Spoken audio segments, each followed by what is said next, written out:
নমস্কার, আমি অনির্বাণ চৌধুরী। শুরু করছি edit page. What can't be cured has to be endured. যার নিরাময় সম্ভব নয় তাকে সহ্য করে নিতে হয়।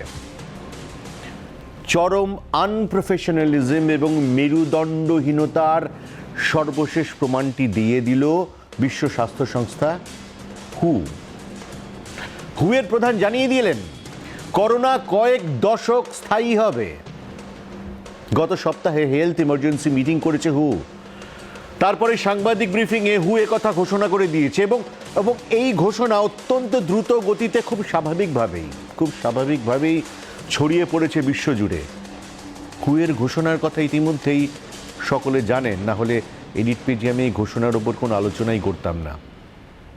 এই একটি বিষয়ে ডোনাল্ড ট্রাম্পের এই বিষয়ে বক্তব্য সিরিয়াসলি নেবার প্রয়োজন রয়েছে। বিশ্ব স্বাস্থ্য সংস্থা বা হুর সত্যি কি আর কোনো প্রয়োজন রয়েছে? মহামারীতে যদি সব দেশ নিজেরাই লড়াই নিজেদের মতো করেই করে তাহলে হু রয়েছে কি করতে? করোনা নিয়ে বিভ্রান্ত করা ছাড়া সত্যি কথা বলতে গেলে আজ পর্যন্ত বিশ্ব সংস্থা কিছু করেনি। প্রথমে বলল করোনা মানুষ থেকে মানুষে ছড়ায় না, তারপর বিশ্ব মহামারী ঘোষণায় গড়িমসি টেস্টিংয়ের ডেটা না দেওয়া সত্ত্বেও চীনকে ছাড় এবং দম দেওয়া পুতুলের মতো বেজিংয়ের শেখানো বুলি আউড়ে গেছে তারা। এভাবেই চলছিল। এবার হু জানিয়ে দিল করোনা আরও কয়েক দশক স্থায়ী হবে। করোনা আর কতদিন? কলকাতা থেকে ক্যালিফোর্নিয়া সকলেই উত্তর খুঁজছে। ভাইরাসের আঁতুড়ঘর চীনেও করোনা এক জ্বলন্ত জিজ্ঞাসা। গোটা বিশ্ব যার কাছে উত্তর খুঁজছে তার কাছেও উত্তর নেই। 31শে জুলাই এমার্জেন্সি মিটিং এর পর বিশ্ব স্বাস্থ্য সংস্থা জানিয়ে দিয়েছে করোনা কবে বিদায় নেবে তা তাদের জানা নেই। The pandemic is a once in a century health crisis, the effects of which will be felt for decades to come. Most of the world's people remain susceptible to this virus, even in areas that have experienced severe outbreaks. Many countries that believed they were past the worst are now grappling with new outbreaks. Record গতিতে করোনার প্রতিষেধক তৈরির কাজ এগোচ্ছে। তা সত্ত্বেও এই virus পুরোপুরি নিষ্ক্রিয় হয়ে যাবে তা আশা করেন না হু প্রধান। তাঁর মতে করোনাকে সঙ্গী করেই বাঁচার অভ্যাস করে নেওয়া বুদ্ধিমানের কাজ।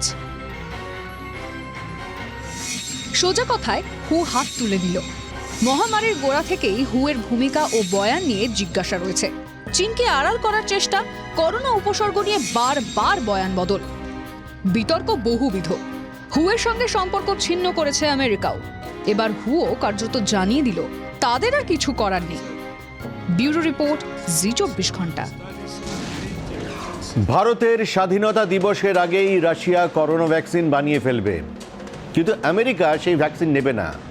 চীনও নিজের ভ্যাকসিন বানাচ্ছে, ব্রিটেনেও তৈরি হচ্ছে ভ্যাকসিন।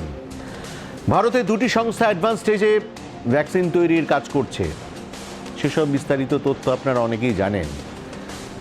যেদিন লকডাউন থাকছে না সেদিন চায়ের থেকে গরম থাকছে ভ্যাকসিনের খবরেই। আচ্ছা, ধরা যাক সকলেই ভ্যাকসিন তৈরি করে ফেলল, আপনি হাতে পাবেন কি করে? ভ্যাকসিনের বিলি বন্টন কী পদ্ধতিতে হবে? তা ইঞ্জেকশনের মাধ্যমে আমরা নেব না ড্রপের মাধ্যমে? আর ইঞ্জেকশন নিতে হলে কোটি কোটি সিরিঞ্জের প্রয়োজন। অত সিরিঞ্জ কি রয়েছে?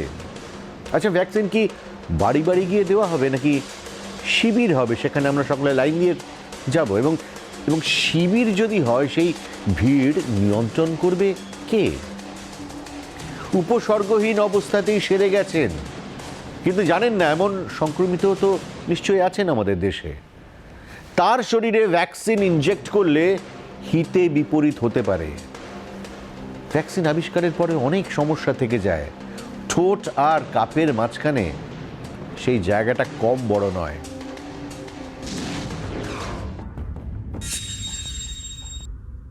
আমেরিকা হোক বা রাশিয়া, ব্রিটেন হোক বা ভারত, চীন হোক বা ইসরায়েল, কে আগে ভ্যাকসিন বাজারে আনবে তা নিয়েই চলছে কথার কুস্তি। এ বলছে হিউম্যান ট্রায়াল শুরু, ও বলছে হিউম্যান ট্রায়াল শেষ। এ বলছে এ বছরের শেষেই, ও বলছে এই তো আর 1 মাস। আর বিশ্ব স্বাস্থ্য সংস্থা তো বারবারই বলছে 21-এর আগে ভ্যাকসিন বাজারে আসার আশা করাই ভুল। এখনো পর্যন্ত বিশ্বজুড়ে 155টিরও বেশি প্রতিষেধক তৈরির কাজ চলছে সমান্তরালভাবে। এর মধ্যে 23টি টিকার প্রয়োগ শুরু হয়েছে মানবদেহে। চীনের ক্যানসিনো বায়োলজিক্যাল ইনকর্পোরেশন এবং বেইজিং ইনস্টিটিউট অফ বায়োটেকের তৈরি ভ্যাকসিন শেষ ধাপে পরীক্ষাধীন। ইউহান ইনস্টিটিউট সিনোফার্মের টিকা রয়েছে দ্বিতীয় ধাপে। তৃতীয় ধাপে রয়েছে সিনোভ্যাক বায়োটেক, ইনস্টিটিউটো বুটানট্যান এবং Beijing Institute of Biological Products সিনোফার্মের মতো সংস্থার টিকা। ব্রিটেনের অক্সফোর্ড বিশ্ববিদ্যালয় বায়োফার্মা কোম্পানি অ্যাস্ট্রাজেনেকাকে সঙ্গে নিয়ে প্রতিষেধক তৈরি করছে। এটি এখন তৃতীয় ধাপে। লন্ডনের ইম্পেরিয়াল কলেজের টিকা রয়েছে দ্বিতীয় ধাপে।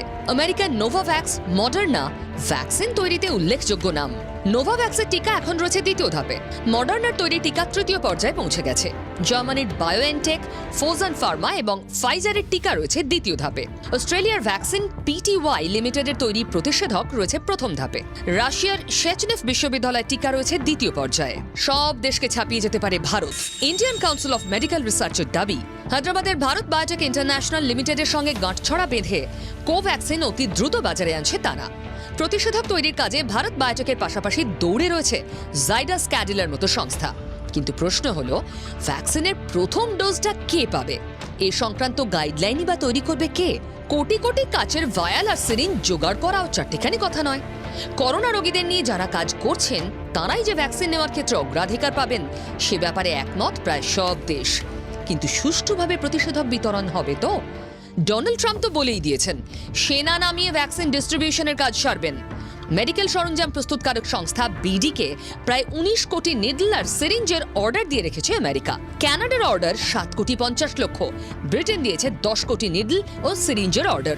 ভারতে ব্যাপক হারে ভ্যাকসিনের ডোজ বানাতে ব্রিটিশ কোম্পানি অ্যাস্ট্রাজেনেকার সঙ্গে ইতিমধ্যেই গাঁটছড়া বেঁধেছে সেরাম ইনস্টিটিউট অফ ইন্ডিয়া। ভ্যাকসিনের ডোজ তৈরিতে মার্কিন কোম্পানি কোডাজেনিক্সের সঙ্গেও কাজ করবে সেরাম। এমনিতেই ভ্যাকসিন হাতে আসার পর সমাজের প্রতিটি স্তরে প্রতিষেধক দেওয়ার কাজ শেষ করতে অন্তত 6 মাস থেকে 1 বছর সময় লেগে যেতে পারে। তারপর ধীরে ধীরে সংক্রমণ কমতে পারে যদি প্রতিটি মানুষের শরীরে ভ্যাকসিন ঠিকমতো কাজ করতে শুরু করে। এমনটাই দাবি মার্কিন ভ্যাকসিন বিশেষজ্ঞ বিজয় সামন্তের। কোনো ভ্যাকসিন অনুমোদন পাওয়ার পর লক্ষ্য হবে কত দ্রুত প্রাথমিক ডোজ ও বুস্টার ডোজ বানিয়ে ফেলা যায়। কত দ্রুত ল্যাব থেকে মানুষের হাতে আসে সেটাই কোনো দেশের সরকারের সবথেকে বড় চ্যালেঞ্জ। শুধু তাই নয়, প্রতিটি মানুষের কাছে দ্রুত এবং সুষ্ঠুভাবে ভ্যাকসিন পৌঁছে দেওয়াটাও একটা নির্দিষ্ট সময়কালের মধ্যেই সেরে ফেলতে হবে। ব্যুরো রিপোর্ট, জি 24 ঘন্টা। আচ্ছা, করোনা ভ্যাকসিন কি সব মানুষের ক্ষেত্রে সমান কার্যকরী? প্রতিষেধক নিয়ে প্রশ্ন উঠতে শুরু করেছে, কারণ অধিকাংশ সংস্থাই মূলত শ্বেতাঙ্গদের শরীরে তাদের ভ্যাকসিন পরীক্ষা করেছে। বিশ্বজুড়ে ভ্যাকসিন ট্রায়াল চলছে। হু বলছে জানুয়ারিতেই করোনার প্রতিষেধক বের হওয়ার আশা রয়েছে। বাজারে আসা এই ভ্যাকসিন কি সকলের শরীরে সমান কার্যকরী হবে? এখানে একটা কিন্তু থেকেই যাচ্ছে। ওষুধ কোম্পানি থেকে গবেষক সকলেই একটা কথা স্বীকার করে নিয়েছেন, করোনার ভ্যাকসিন শ্বেতাঙ্গদের শরীরেই বেশি পরীক্ষা করা হয়েছে। তার মানে কি ভ্যাকসিন পরীক্ষাতেও বর্ণ বৈষম্যের বিষ থেকে যাচ্ছে? এই ধরনের অভিযোগ অবশ্য এখনো সামনে আসেনি। তবে সব পরিস্থিতিতে করোনা ভ্যাকসিনের সফল হওয়ার শর্ত একটাই, সব ধরনের জনগোষ্ঠীতে ভ্যাকসিনের ট্রায়াল চলতে হবে। আমেরিকায় মডার্না ও ফাইজার কোম্পানি তাদের ট্রায়াল শুরু করেছে। তাদের লক্ষ্য বহুজাতিক, শ্বেতাঙ্গ, কৃষ্ণাঙ্গ, হিসপ্যানিক, ল্যাটিনো, এশীয় ও ইউরোপীয়দের বাস আমেরিকায়। মার্কিন গবেষকদের আশা তাদের দেশেই বহুজাতিক ট্রায়াল করে ফেলা সম্ভব। আমেরিকার পাশাপাশি বিশ্বে আরও 2টি দেশ রয়েছে যাদের জনভিত্তি বহুজাতিক। একটি দক্ষিণ আফ্রিকা, অন্যটি ভারত। তাই ভারতের কোভ্যাক্সিন ট্রায়ালের ওপর নজর রয়েছে গোটা বিশ্বের ফার্মা কোম্পানিগুলির। ট্রায়ালের নির্দিষ্ট কয়েকটি জনগোষ্ঠীর দিকে নজর রাখা হচ্ছে। কোন জনগোষ্ঠীর মধ্যে করোনার সবচেয়ে বেশি প্রভাব ফেলেছে, কোন জনগোষ্ঠীর ওপর করোনার প্রভাব খুব বেশি পড়েনি, অর্থাৎ করোনার সাপেক্ষে যাদের রোগ প্রতিরোধ ক্ষমতা কম এবং যাদের বেশি, 2 ধরনের জাতিকেই হিসেবে রাখবেন ডাক্তাররা। কিন্তু একটি অসাম্য তাঁদের সবচেয়ে বেশি ভাবাচ্ছে। ভ্যাকসিন ট্রায়ালে বিশ্বজুড়ে অশ্বেতাঙ্গ মানুষের যোগদান খুব কম। ভারত ছাড়া খুব কম দেশই রয়েছে যারা অশ্বেতাঙ্গ মানুষের ওপর ভ্যাকসিন ট্রায়াল চালাচ্ছে। অথচ বিশ্বের জনসংখ্যায় অশ্বেতাঙ্গের সংখ্যাই সবচেয়ে বেশি। তাই সব জনজাতির ওপর পরীক্ষা করেই ভ্যাকসিন বাজারে আনা উচিত। বিশেষজ্ঞরা বলছেন তড়িঘড়ি প্রতিষেধক বের করলে তা প্রথম পরীক্ষাতেই ফেল করতে পারে। ব্যুরো রিপোর্ট, জি24 ঘন্টা।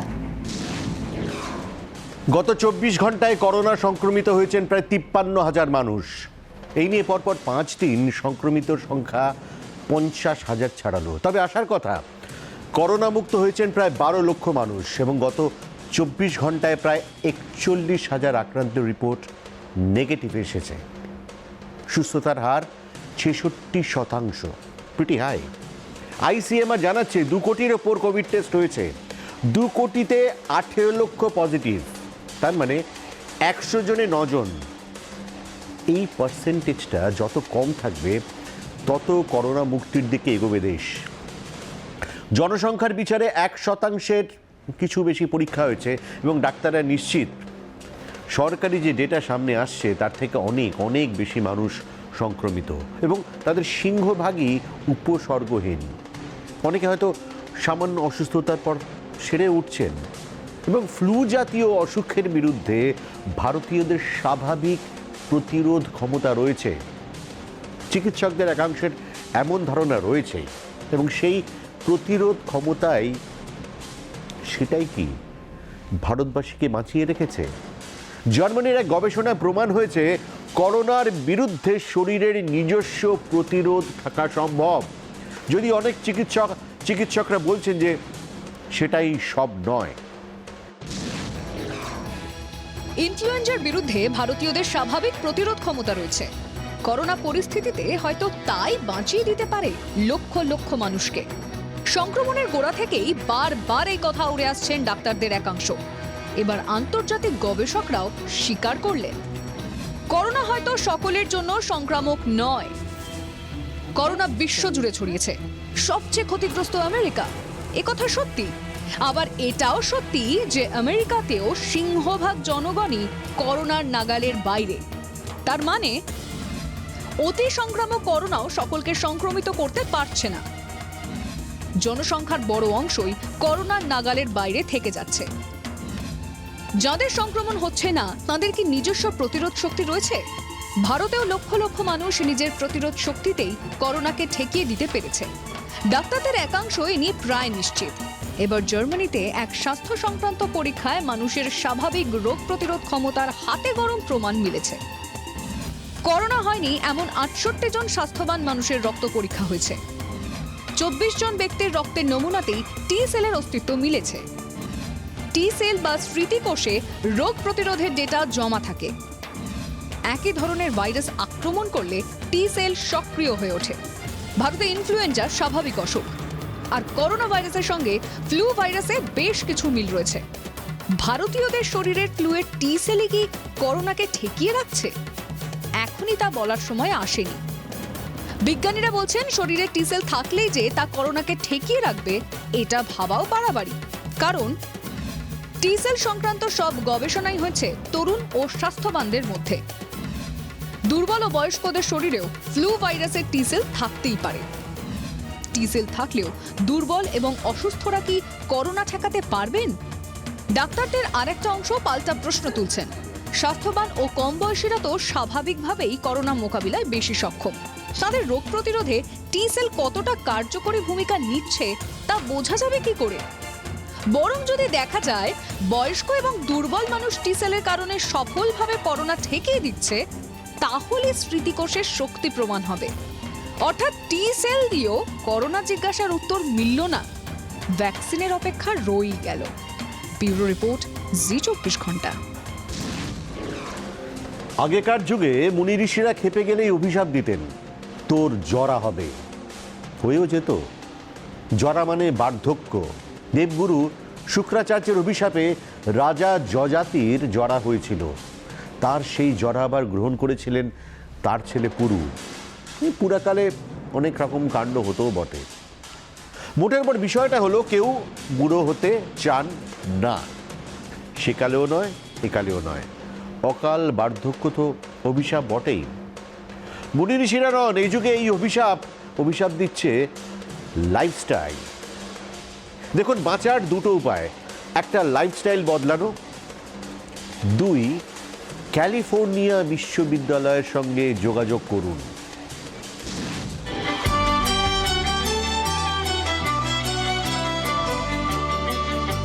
যুগ যুগ ধরে মানুষ বার্ধক্যকে জয় করতে চেয়েছে, যৌবন ধরে রাখতে চেয়েছে, এমনকি মৃত্যুর গলাতেও ফাঁস লাগিয়ে